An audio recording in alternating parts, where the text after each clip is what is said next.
In a world full of misery, rage, and insomnia, there's a place you can go to just unwind.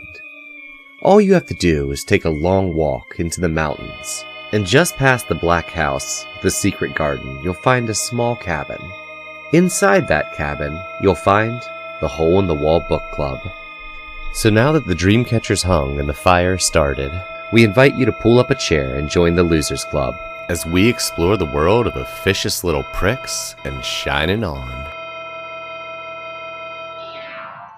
All right. That's not how we start this podcast. Hold on. On the cover, we see the letters. Welcome to Hole in the Wall Podcast. The podcast where I don't think that's even part of the intro. Like, I keep stumbling on that part. I don't think explaining what the podcast is even part of the intro. The great thing, yeah, and I'm Mark, of course, as usual. And the great thing is, over time you get better at things. And I was reviewing our podcast earlier today, and I've realized that because we have been doing this for a while now, our intro has actually not changed in quality at all. Right. You may even argue it's gotten worse. We aim for consistency, not quality. Yeah, right. God. How are you doing, Mark? How are you doing? I'm doing great. I'm doing great, man. I'm pretty excited to get into it as usual. Yes. I got some things to say. Yes, I am with you on the things that need to be said. Honestly, not that many on the book. We're doing a wrap up. We're going to be talking final thoughts on the book as a whole. And Mark suggested that we also watch the movie. And we're going to be discussing that movie as well. And I think, and I don't, we're going to sort of take this as it goes, but I think that we'll see how this goes, and maybe we'll try to do that in the future as well. If there's a movie, we'll try to see. I thought it was fun. Oh yeah, no, it's fun. I cannot wait to talk about it and all Right. of my opinions. I kind of want to watch the miniseries at some point. Oh, I'm sorry, I didn't even know. When we get to the movie, okay. All right, I got some stuff on the miniseries. Let's get into the book. All right. So overall thoughts. I'm almost angry at this book because it was legitimately good through and through to the point it was very hard to make fun of. That's where my basic opinion rests. Like, this book was good, and I don't mean good for a Stephen King book. This was a good book. Yeah, I definitely agree with you on that as well. And I think there's a lot of things that I think he did really well. Like, for example, like one issue that I have with a lot of like scary movies is the sort of like forced notion of being trapped. Like, like someone's in your house and you're like, why don't you just like walk out the door or like jump out the window? Like, like a lot of times, like, of course you run upstairs, which again, that doesn't make any sense either. And then it's like, oh, you're stuck upstairs and like there's a killer trying to get into your door. And yeah, I get it. You don't want to jump out of a second floor window. But at the same time, if somebody has like a knife or an axe that's trying to kill me, I'm jumping out of that fucking window. Oh yeah. So, but anyway, so going back to the book and just the overall story, this is one of the things I like, is that it gives you a very natural explanation. It's actually just built in like organically into the story. Like, well, yeah, they could leave, but like that actually could be more dangerous. Right. You brought that up a couple of times. Like, when we were talking about the snowmobile, and you're like, but I mean, even if there's snowmobiles there, I'm not sure if I'm taking it at this point because that's a hell of a trip. Yeah, right. Because then it's weighing in on our sort of like it's again, and I have talked about this. It's weighing in on something that we, as the sort of quote unquote audience or the readers, can actually resonate with and connect to. Like, this is really dangerous. How far would you be willing to wait before you're making that decision? Like, okay, I've never rode a snowmobile before. The conditions are horrendous. And like, maybe Jack's okay, maybe he's not. You know what I mean? Like, it really is this slow sort of deterioration of Jack's sort of grip on reality. right? Exactly. Exactly. And again, that's another thing that I want to stress this because this is going to come up in probably about 10 minutes Yep. or maybe 20. There are going to be words that are said. Right. I cannot stress this enough. One of the greatest things about the book is the slow deterioration of Jack's mind, period. Yep. And you get to see him multiple times fighting back against it. Right. And you see him slowly giving in. Like, the hotel has become his stand-in for alcohol. He Right. indulges all of his wants and needs with the hotel. And it's the fight between that and his family the whole time.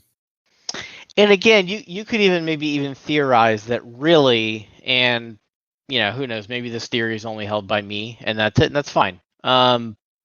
But maybe really that's the theme of the book, is just to show you that really the book is just about sort of your vices and the damage that it can do to your family, and how oftentimes when you try to explain it away and you say, well, no, like I'm a drunk or I'm an addict of some kind, but like I'm still managing it. You're not. They really control you. And meanwhile, your family's getting destroyed by it. Right. Exactly. Anyway, so I love the book. I thought all the characters were done really well. Mhm. I really did like I really liked the time and the effort that Stephen King put in to telling us the backstory of each character in what felt like a very appropriate time. Like he didn't try to come out in the beginning of the book and say, "Hey, here's the backstory of every character in my book." Right. No, like I don't even think you heard like Jack's sort of growing up story until like 3/4 of the way through the book. It was like at the end And we almost. got it in little pieces too. We would get Right. the chunks that were relevant, and that is something this book kept doing consistently well is, "Hey, here's some information. Oh, here's a little bit more that reframes what you just learned. Hey, here's Mhm. another reframing," in a way that always felt, to be expanding on, not detracting from it, Right. Exactly. which is a And thing Stephen King, up to this point, wasn't super good at. Like, I right. mean, it's I think it's his issue with endings, like, when he tries to wrap things up and, like, give you the other perspective so you're understanding more of what's going on, that is often where he gets lost in the weeds, and, like, you end up with weird turtle gods that you bully to death. Like, it's just And I this actually, book was I'm I'm gushing, but this book was phenomenal. Like, yeah, it was really good. And I really liked the ending, which may be the only time I say that about a Stephen King book, because generally I don't. right. Um, but I really liked it. I liked the way that it ended. I thought it was very appropriate how sort of Jack eventually died. I thought that was good. And I really did like just adding in that small sort of epilogue at the end to show you that Dick Halloran actually made it, and Wendy was a completely changed person. Like she was like recuperating, and you just get this, yeah, you just get this good feeling. Like, okay, well, this tragic thing happened, but they're gonna carry on. Exactly. Um, so yeah, I really liked the end, and just the whole thing. Yeah, I liked it. So, So, out of 10, what's your rating on this one? ooh, out of 10, I feel like this is one of those times where we need some sort of like really um really corny or hokey like rating system. Like not out of 10. Like how many ghosts would you give this book? I don't, I tend to just make one up. Like, I think for me, this is like an 8 officious little pricks out of 10. ooh, I was gonna Going say right I was back to gonna the say beginning. roque mallets. Ooh, yeah. Ooh, that's a tough one. We could use different scales. That's fine. Oh, absolutely. Absolutely. All right, so out of 10, which is hard. I feel like I could talk all night about just rating systems, just in general. Um, I am going to say that I'd give this, and I'm a tough critic. I really like this book, and I'm going to give it a 7.5. All right. All right. Roke mallets. Yeah, I'm gonna settle on roque mallets for this one. I'm gonna really have to take a hard thought on how many officious little pricks it might be. So, cause it could be a completely different number. Yeah, what's the So, exchange rate between roque mallets and efficient little pricks? someone needs to look that up. Mm. Uh, Mm-mm-mm. what about you? Where are you at? I'm going 8. I'm going 8 officious little pricks out of 10 on this. Like, Okay, so I think because we're both so critical about this, and we both loved it, what do you think would have made it a 9 or a 10 for you? Like, what do you think it ah, was missing? I'm trying to think. There was, I think my only complaint was some of the meandering in the pre-snow bit that just kind of felt like it led nowhere.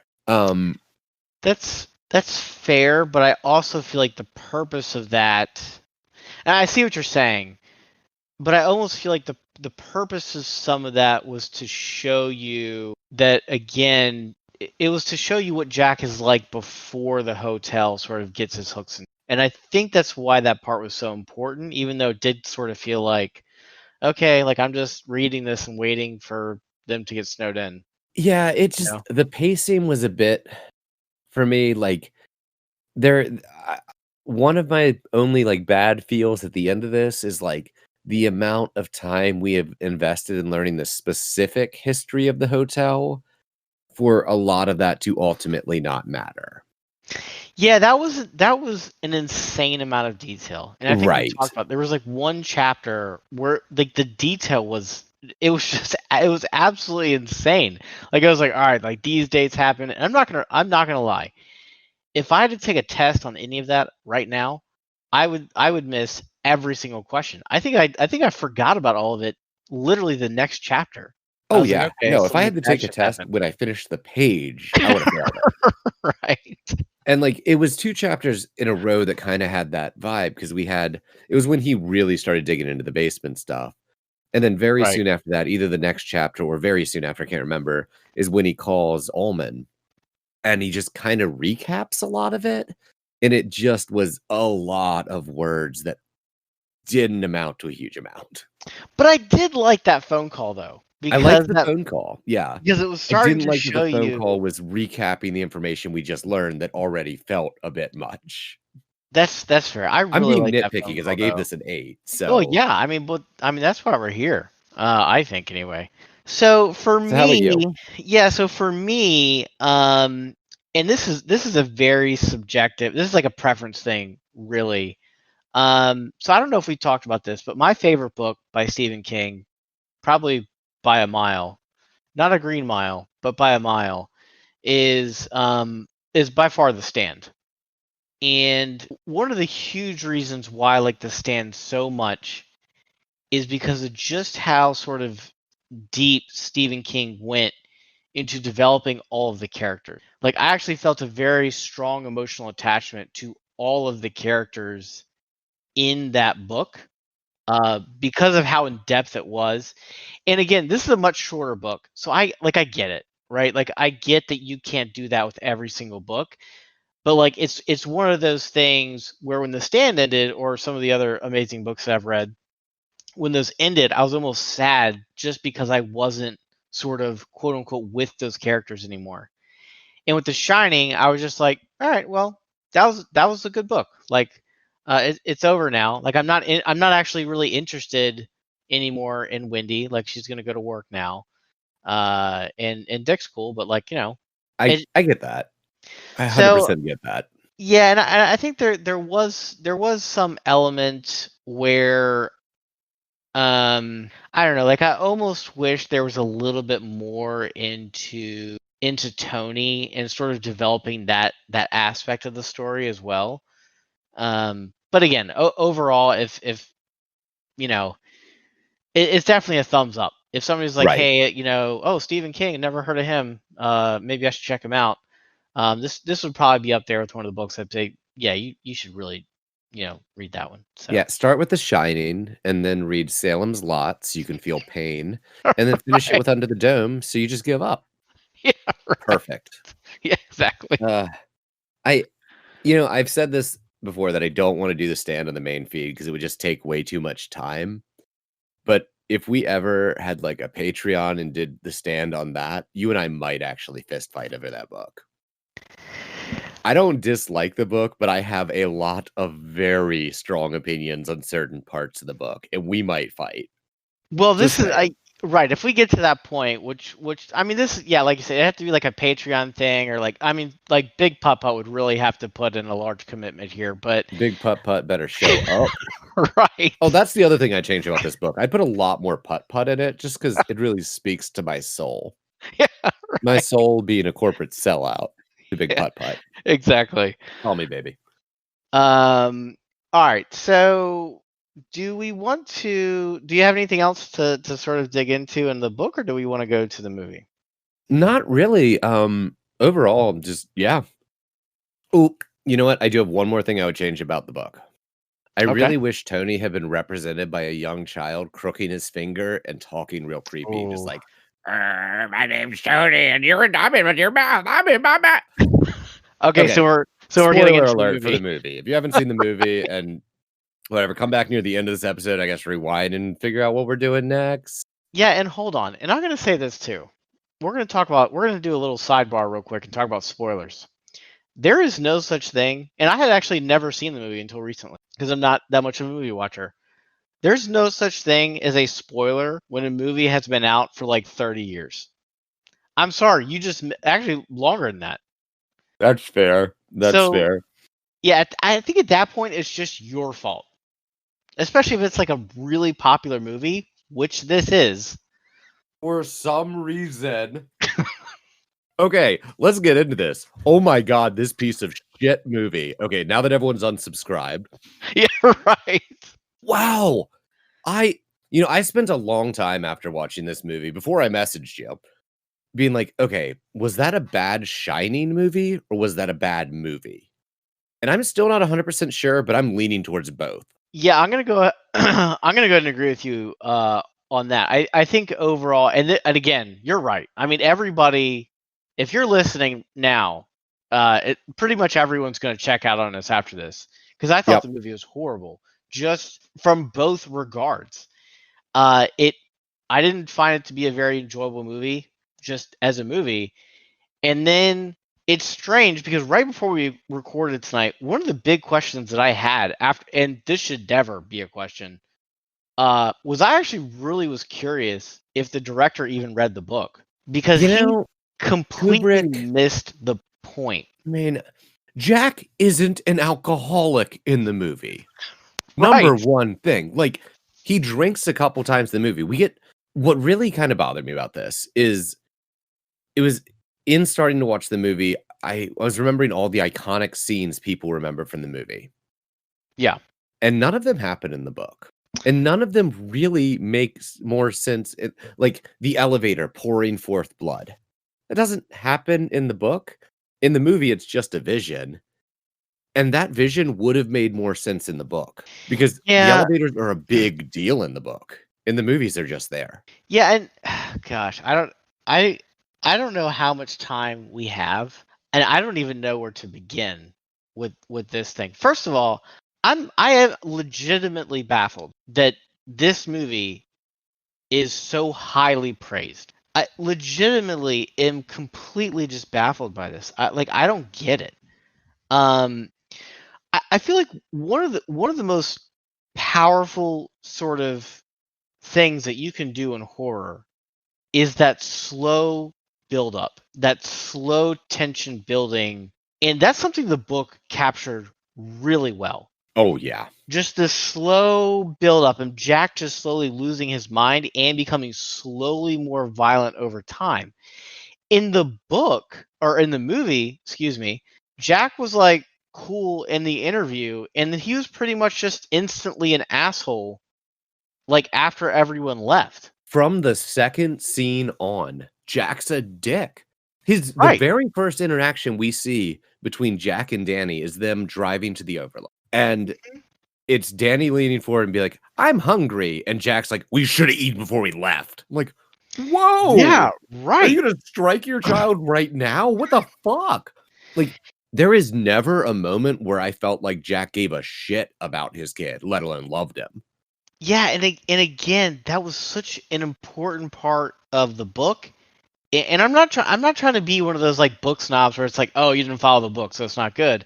No, like the emotional sort of response that you're getting from the reader or the viewer is that, Jack truly loves his son, but he's like, again, he's slowly deteriorating because of the hotel. Right. You don't get any of that in the movie. The only thing that you get, honestly, I don't even know why the hotel was haunted in the movie. Oh, Why? I'm gonna point this out. The fact that Danny has the shining literally doesn't matter. Right. Work through it. It is only used to show us visions of the future, so we as the viewer are freaked out. Danny Right. never uses it. He doesn't reach out to Halloran. You could assume he does because you read in the book that he does, but Halloran just has a vision. Yeah, also, let's talk about Halloran just for a moment. Oh yeah. What in the fuck was going on with the scene of Halloran in Florida where he has like these two pictures of like naked chicks in his room? Like, I'm just like, what the hell is going on here? Like, why was this an important image to add like in this movie? Yeah. Exactly. Like Halloran somehow is in a greater percentage of the movie than in the book and is less of a character in the movie. Because about halfway through the movie, Halloran gets his vision and starts making his way to the hotel. And it's a lot like the book where we get cut scenes like, hey, here's what's going on in the hotel. Here's Halloran. Here's what's going on in the hotel. But then Halloran walks in and gets an axe in the chest and dies. Literally, his only point in this entire movie was to bring them a snowcat so they could get away. Right? That was it. And the reason they needed a snowcat to get away is because the boiler isn't in this fucking movie. Not in any significant way. Allman, who you see in the first scene, is the most pleasant man you will ever meet. And that's Yeah. a minor gripe. Allman ultimately was a minor character. So the total changing of Allman, but there was no reason to do it. All right, but actually, I'm going to argue Okay. that there was a big reason to do it. And first, we're going to have to do a quick segue, and then we're going to come back to this on why was Ullman changed from an officious little prick to just like a nice guy. Like a really nice guy. Right, Like exactly. he's not my type, and I kind of want to go down on him because he was so pleasant. All right, so let me ask you a question about the movie, and then we're gonna get right back into it. Okay. What do you think in the movie was, I guess, the most horrific? What was the most horrific thing in the movie for you? As in, like, If anything, yeah, like horror I'm wise. offended that you did this. Wise. More horror wise. I think the scene where I saw the most horror is actually is the like all work and no play bit. When Oh, that was a good one. Which was not though I in, have not in the book. so many. I think it's a beautiful scene. I think it ruins the movie completely. But I'll get to that in a second. All right. But So that was where I felt the most tension and horror in that movie, I think. right, and we're gonna get back to that scene too. I agree. The most horrific thing for me in this entire movie is how the director actually killed every single character before the movie started. And I'm going to explain this. Almost every single change, almost literally every single change that was made to the characters was to make the character not exist anymore. Because the director could not be bothered to actually show real characters in the movie. So why was Ullman changed from an officious little prick to a nice guy? Because that's easier to show. Because if you show him being a prick, now that's adding something to his character. By just showing him being a nice guy, he's just an exposition machine. Right, exactly. Okay. He's there to just tell you the history of the hotel. Watson, that was his name, right? The handyman or whatever. Yeah. Oh yeah, in the book, like again, super minor character, but like he's just like he has his like own sort of like he's just a cool character, right? What was it? If brains were powder, he wouldn't have enough to blow his nose. That's still just that line. I'm like, I like Watson. Right. But in the movie, nope. In the movie, I can't even remember if he even ever said anything. Yeah, I'm not positive. Like, I could be completely convinced either way. You could be like, oh, dude, you completely forgot that he said that. And I'm like, yeah, I did forget. I did forget because every single character in the movie was absolutely forgettable. Let's keep going. And again, this is going to be a little bit long, and I'm sorry. Oh, if I'm into it. I'm into it. Let's keep going. So, Wendy, because, and this is really hard for movies to do, so I will sort of give some leeway here because pretty much all movies screw this next part up. Because you never get any Wendy's internal dialogue, she is now a blank character. She is a completely blank character. That's true. Period. Pretty much the only reason why she's there is to take care of Danny and scream when things are rough. And that's stab a couple hands. Yeah, that's pretty much it. That's why she's there. Tony, actually, this is the best example. Tony went from a character in the book to a literal finger. Yep. If you haven't seen the movie, what we're talking about here is that Danny, when he's talking to Tony, which he does openly in front of his mom all the time. Yeah, he has literally Tony all the talk time. to his mom. He like hooks his like pointer finger and just like wiggles it and is like, "I'm Tony. I don't want to go to the hotel. No, it scares me." And he describes this as the little man who lives in his mouth, which don't have a child say those words, even if they're acting. Like that should have been a call to some department. Like, right. And it was, I think it was supposed to be creepy, but I laughed out loud the first time I heard it. I was like, I'm sorry, was that fucking Tony? What just happened? Yeah, no, well, it was a weird mix of like creepy, but not like a good, like, I'm watching a scary movie and this is like creeping me out. No, this is like creeping me out because I'm like, what the fuck is this? Yeah, it you know what I mean? felt like watching a really, really obscure fetish that you have no knowledge of. You're like, the only explanation you can come to is like, okay, I don't understand physically how, but I bet this turned someone on. Like, it was that vibe.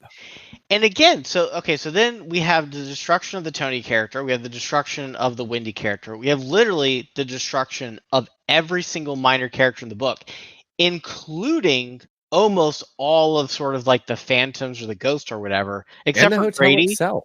Yeah. Oh, I mean, no, Grady.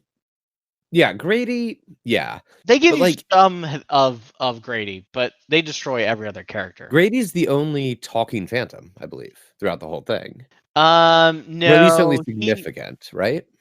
Well, first of all, let's talk about significance. There is no significant dialogue in the entire movie, so that's a tough one, right? So, but no, they did carry over the scene with Jack at the bar talking to right. What did they call him? Lloyd. Like Lloyd. That's right. Though, so they kept the thing that we both specifically loved about that, they got rid of, because the moment he sits at the bar, Lloyd's just there and responds to him, and it wasn't that cool buy-in thing we had before, where the first time he was just pretending Lloyd was there.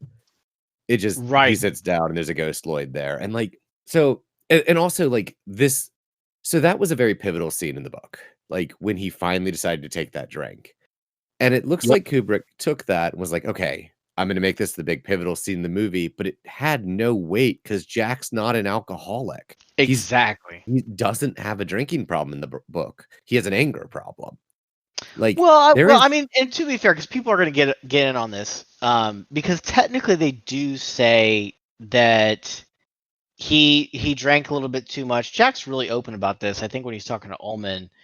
But then he's like, oh yeah, I grabbed my son a little bit too hard and I dislocated his arm or something. And I quit drinking that day after that happened. Okay, yes. So they wrote into the script that he had a drinking problem, and they say it once, but it's not a part of the story. Well, there again, I'm going to argue here, and then people are going to hate me for this. There is no story. Without characters, you have no story. I'm sorry, That's you just that's don't. fair. So, like, they did this thing that I absolutely hate, which is taking really key lines from the source material and just being like, "Well, Oh, this has to go there no matter what." I know So exactly what you're. Keep going. I'm sorry. the I'm one excited that the about one that this. got me at this bar scene was Jack being like, "Oh, let me," saying, "Oh," he goes to pay for his drink, and Lloyd tells him, "Oh, your money's no good here." And Jack flips. He's like, "I'm the kind of man who likes to know where my drinks are coming from." And Lloyd hits him with that line of, "Well, the like, it's no longer your concern. It's out of your hands now," which was said about his son before. And in Yep, this, it's like, so you just toss that line in to calm Jack down because he's not paid for his drinks at the ghost bar. You just that's really had right. to get that in there. Like, was this a contract thing? Yeah, it really is. And again, I'm so excited about this because I just feel like this is. it- I see this so much, and you're right. They'll take so many lines from the book, and I'll be like, okay, we're gonna say these lines, but they've changed so much about the source material that the lines either pretty much mean nothing or they actually don't even make sense Yep. because you've taken away all the context. So, and again, so we're talking about, okay, like they kind of mention he has a drinking problem, and that's pretty much it.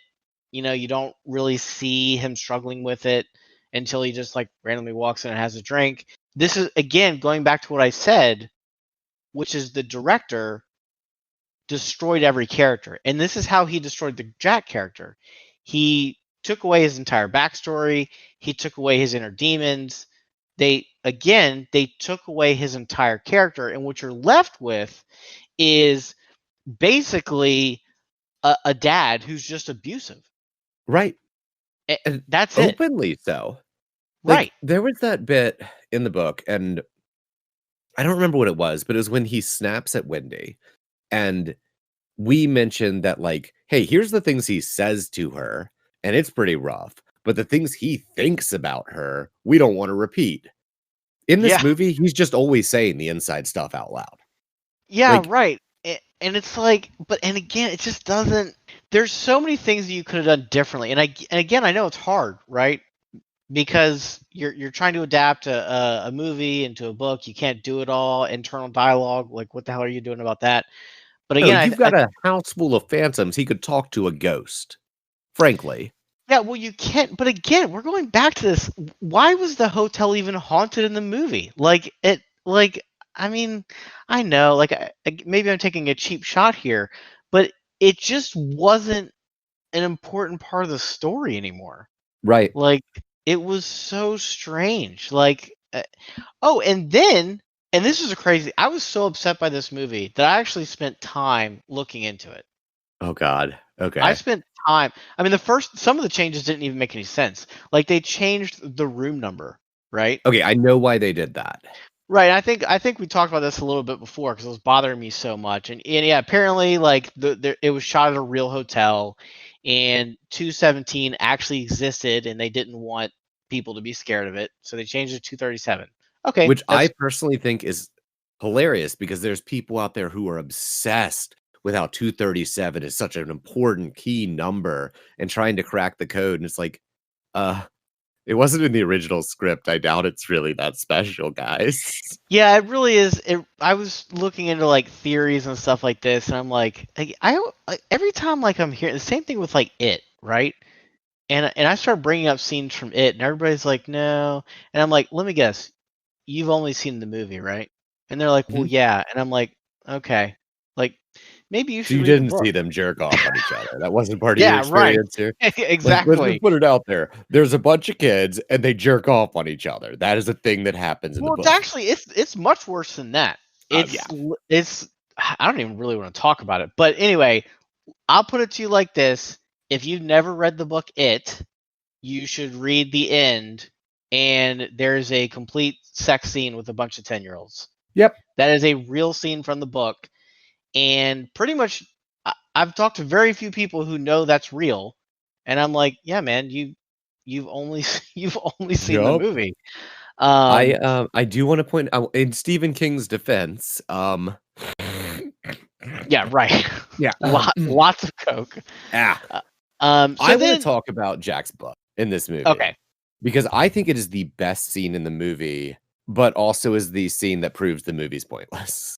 So, if you haven't seen the scene, it's when Wendy is going down and she's trying to find Jack, and she walks into the room he's been writing in the entire winter and starts flipping through the pages he's typewritered out, and it's all just all work and no play makes Jack a dull boy. I don't know why I'm even explaining this. Literally everyone, if you've right. heard the words The Shining, somehow this scene has been beamed into your mind.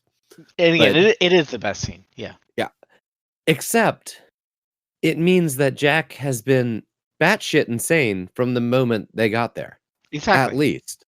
Right. Like, it the thing about Jack in the book is that we see him struggle and we see him give in. And then like we get the nice little his very last act is destroying his face so it won't captivate his child, blah blah blah. But we Right. see him fighting against this hotel.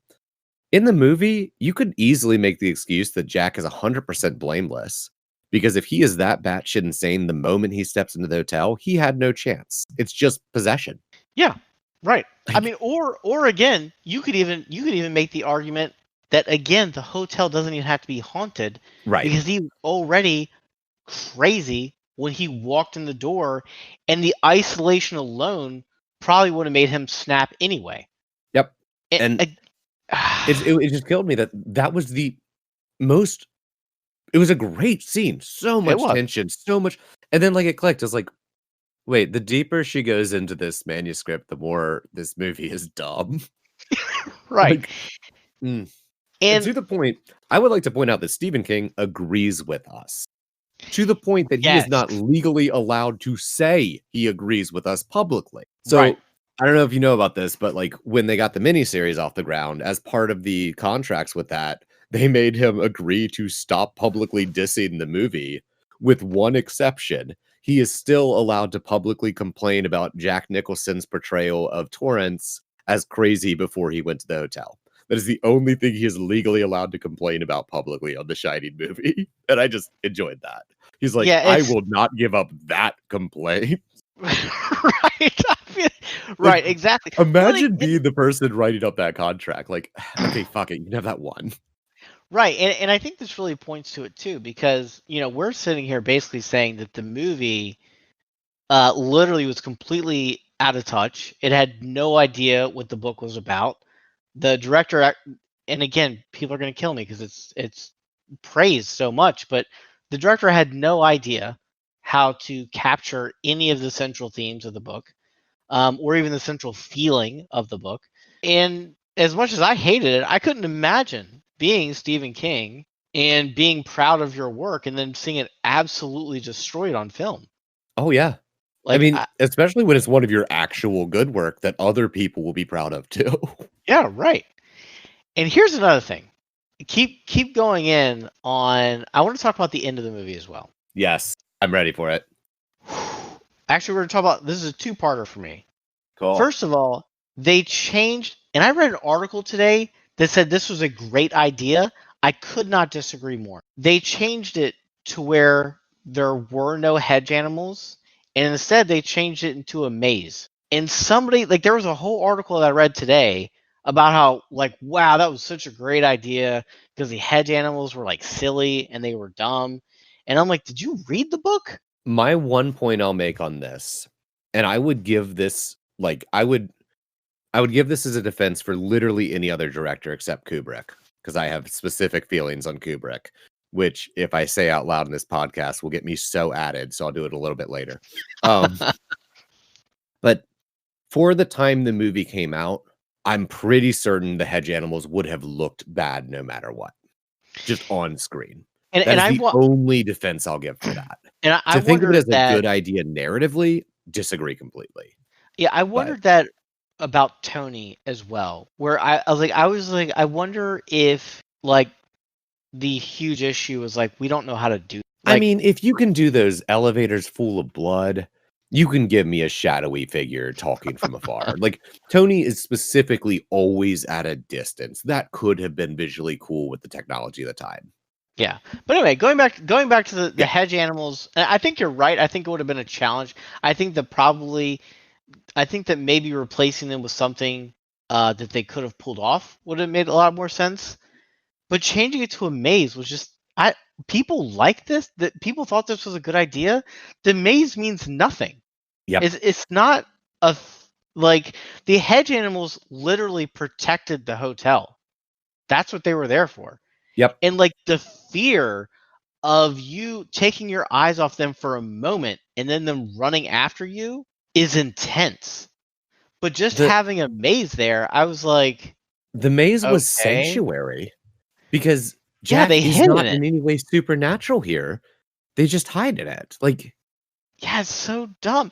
And then what makes it even worse is the actual ending, because again, the boiler is not even a part of the movie anymore, right. or pretty much any story element at all. The end of the movie was literally like Jack just getting lost in the maze and then freezing to death. Danny doubles back on his own footsteps, hides in the snow, waits till Jack goes past him, runs to his mom, and they leave. And then we Yeah, get that's Jack frozen to death, smiling, and then credits roll. What yeah, the fuck? Like, you know, I don't know. I was about to say, like, there's no closure there, but I don't think we need closure. There wasn't a story there. Like, right, exactly. this was There's like seeing a news Oh clipping. my Like, gosh, so terrible. And the crazy thing is, as much as this entire movie was pretty much devoid of any story elements and definitely character, it was still somehow long. it was 2 hours long. And for a movie from that Right. time, damn. I actually don't even know what happened. There were multiple times, and again, like this isn't me just dogging on it. Like after I saw it, there were multiple times that I paused the movie just to see how much longer was left because of how Same. bored I was. Same. I was like, oh my god, there's like 100 minutes, or like I don't know, like 60 minutes left. I think there's another hour of this. Yeah. Like, jeez. The one thing I will give the movie, if you are super into shots of a camera following someone quickly around weird hallways, boy, have I got a movie for you. Because they got that shot right over and over and over. Damn, they got that shot right. Yeah, they did it a lot. Like, I will give Kubrick. Okay, I'm gonna talk about Kubrick for a second. I'm gonna make Okay. some real generalizations here. I All will right. give him. He's got good camera work. His angles, like the way he shoots shots, is good. Overall, I think he is a hack, and I think he's very good at being a hack. I firmly believe he's one of these directors that is good at what he does, but intentionally builds a mystique by doing weird things and refusing to talk about it and letting people just build mystique around him and never confirming it. Like in was it Doctor Strangelove? Like there's that legendary story about how the table had like he forced them to put green felt out on the table in this black and white shot because it gave the feeling of everyone sitting around a poker table. I'm like, you know what, Kubrick? These are actors. Like, if the thing that really pushes your actor over and makes it believable is the green tablecloth no one can see, you hired shitty actors. Yeah, I don't know, and that's sort of, and I was reading into some like insane like fan theories as well about the movie, and like I wonder if like, and maybe this is what people will sort of talk about too if they listen to this, which is maybe it's just there like when they're making these movies, there's actually no sort of point or expectation that it's even going to tell the story of the book anyway. Like Right. because like there's a whole like theory about like apparently I didn't know, I just saw it, before we started recording tonight, and I didn't get a chance to really look into it, but apparently there's like a on Ullman's desk there's like the red book, and it's like some like psychology book, and like talking about how like you go from like conscious to subconscious, And like there was like this whole fan theory about like, okay, like obviously the Stanley Kubrick put that there on purpose, which obviously he did. I mean, there's no way they accidentally put a book like that on That's the deck. thing. That's actually what I think he doesn't do. You can't see, but I'm air quoting on purpose. I firmly believe he at some point is like, okay, I got to do props. I'm going to throw in a bunch of props myself. I'm going to choose to put these in, and I'm just not going to talk about it. And people are going to make up a bunch of shit about what I really meant. That one's really, there's no way that accidentally happened though. And again, so Oh, I don't but think it was like this an is my accident. problem. I think he didn't have a deeper meaning, but knew that people would assign meaning. Yeah, right. And this is my problem with a lot of film. Like a lot of people are like, "Oh man, like once we analyze the film and blah blah blah." And I'm like, to me, if you had to analyze it, and I mean, we're sitting here analyzing the book, but like to analyze the film just to try to find the meaning of anything, that's a poorly done story. Yeah. Like I'm not trying to analyze the book to try to figure out what anything means. Like we know, we're trying to dig a little bit deeper to find out. But again, I don't know ugh. And I don't know how I feel about Stanley Kubrick. I mean, he did Full Metal Jacket, which I really liked. Although you could even argue that as much as a lot of people like Full Metal Jacket, the only thing that anyone remembers is the first half of the movie. Like the Are you only gonna thing that yell at me if I tell you I haven't actually seen Full Metal Jacket? no, I mean, I think it's worth a see. I think it's one of those movies that, again, if it came out now, I'm not quite sure that it would get as much praise because there's two parts to the movie, really. Okay, let me clarify. Will you yell at me? I'm really into it. No. No, go on, go on. Yeah, I mean, in that movie, and again, we're not going to dig in deep because it's not Stephen King, but there's the boot camp first half of the movie, and then there's when they go to war. No one remembers the second part. No one talks about, oh, like, did you remember Full Metal Jacket when they went to war? No one remembers that because it was not really memorable. Really wasn't. Right. Everybody remembers the first half, which is the boot camp stuff. Which Anyway, is the exact opposite of 2001: A Space Odyssey. People only remember the "I can't do that, Dave." and I've That's the only only line seen, anyone remembers. and I've only seen, and I've only read that book, and that again, this just goes back to like I don't watch movies that much. I've I not prefer read books. that book. I It's enjoy good. that movie after the easy accessibility of fast forward. Oh, I thought you were going to say after the metal structures randomly appeared in Utah just recently. God, if that is like some viral marketing campaign for like Yeah. 2020, a further Space Odyssey, I'm just out. I'm outie. All right, so that's the movie. They completely removed The point. the point, the hedge animals, the roque mallets. Yeah, he's going at people with a hatchet, like, Yeah, which they okay, no, in fairness, like the roque mallet, oh, it felt super significant because like they kept telling us it was significant in the book, but it yeah, honestly but isn't really a better choice than a hatchet. I'm just trying to be fair here. well, I disagree. I don't think that's fair at all. I think the roque mallet is 100% a better option because here's the deal. If you remember the sort of fight scenes in the book, Jack beats the shit out of Dick Halloran and Wendy with that mallet. That's fair. And you cannot beat the shit out of someone with an axe. That's pretty much it. Which is exact. And again, this just goes back to like my theory about like they didn't really want to tell a story, so they switched it to an axe. So Jack would only have to pretty much swing at Dick Halloran once, and now he's dead. Because holy shit, like we may actually have a story here.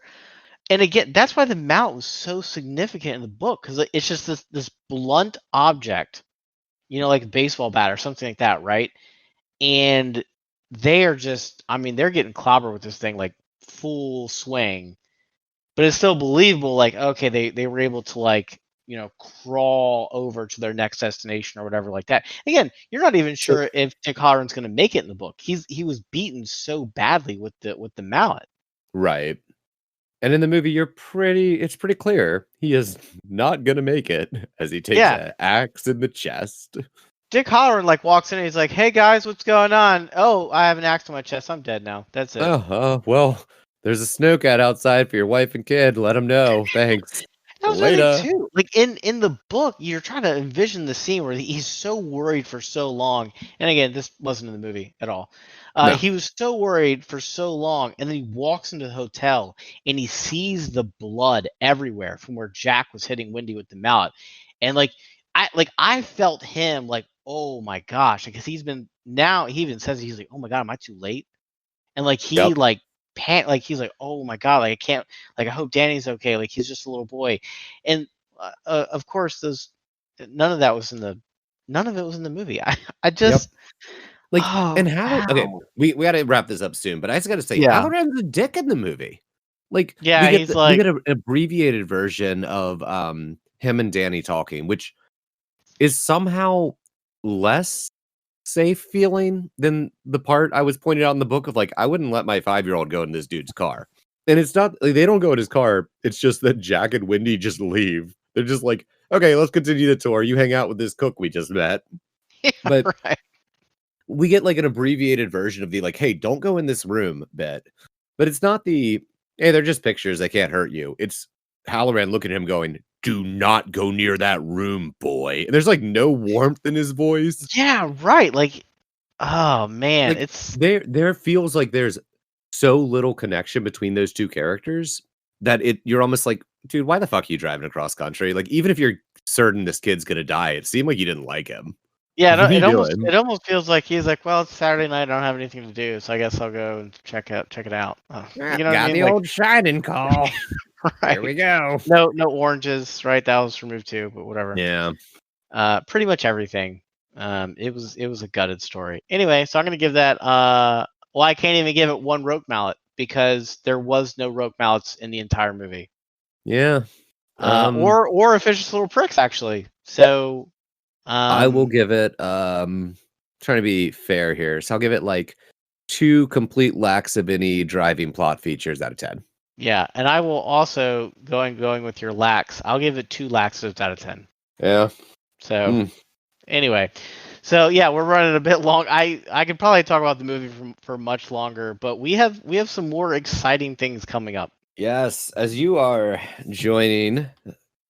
First off, congratulations. We got through our very first season together. Woohoo! Yeah, welcome to the Good new one. age. I Where know. apparently we read good books. Who'd have fucking known? It's a whole different podcast. But you have picked our next book. Do you want to introduce it? So the next book, I'm really excited. We are going to read Needful Things. And the reason why I'm so excited about this book is because unlike The Shining, which we have both read, albeit it was a long time ago for both that of was us. middle school for me. Oh yeah, I got yelled at by a nun for reading that one. For me, it wasn't so long, but it was still about, I think, 10 years for me. Needful Things, I don't know anything about it. I read a 1-paragraph thing, I think, on the back of the book, but I know nothing. I'm going into this completely blind, and that's why I'm so excited. Right. Oh, same. I knew of the trope of Needful Things because of the amount of times it's been in other media.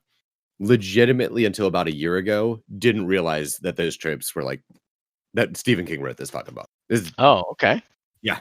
I wasn't even aware of that. So I'm blissfully unaware. Yeah, I'm gonna read the back of the book. And then we will tell what we're gonna start with. Sounds good. The town of Castle Rock, Maine. Oh, heading back to Maine. We're doing it, boys. Oh man. I've seen its fair share of oddities over the years, but nothing is as peculiar as the little curio shop that's just opened for business here. Its mysterious proprietor, Leland Gaunt. Oh, what? That's a good name. Leland Gaunt. Oh yeah. I'm into that. Seems to have something for everyone out on display at Needful Things. Interesting items that run the gamut from worthless to priceless. Nothing has a price tag in this place, but everything is certainly for sale. The heart's desire for any resident of Castle Rock can easily be found among the curiosities. In exchange for a little bit of money, and at the specific request of Leland Gaunt, a whole lot of menace against their fellow neighbors. Everyone in town seems willing to make a deal at Needful Things, but the devil is in the detail. And no one takes heed of the little sign hanging on the wall. Caveat emptor? In other words, let the buyer beware. I'm pumped. I'm very excited. So what chapters are we in for? Okay, we are going to be doing the introduction. Oh, so looking through this, there's 3 parts in this book. There are Okay. consistent chapters from beginning to end, and we Oof. don't have chapter names. Switching it up. Aw. I Yeah. kind of like that in The Shining, but I get it. Yeah. But for episode 1, we're going to be doing the intro.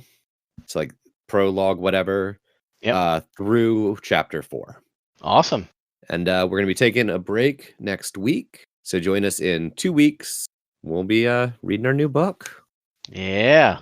I guess until then, this is like the only time this outro ever makes sense. I've been an officious little prick, and you've read the book and watched the movie.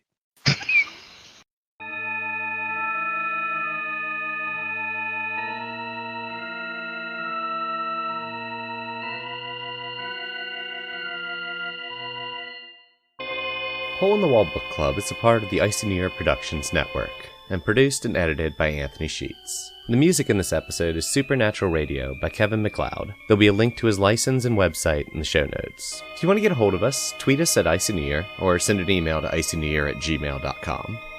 If you enjoyed this episode, please take a moment to tell a friend, or leave us a review on your podcatcher of choice.